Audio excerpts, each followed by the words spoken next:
How to remove your email on Facebook app. Hi guys, in this video I will show you how to remove your email.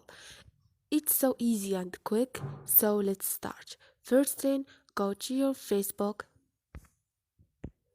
and now click on those three lines up there and click on the setting icon beside the search icon.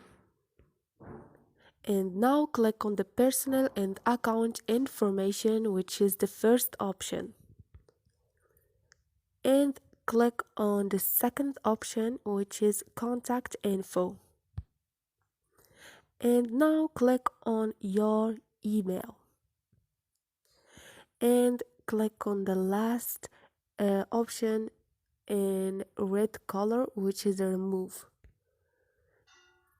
Wait for a second, and now you can you should write your password, your Facebook password, to confirm that you want to remove your email. And this is it.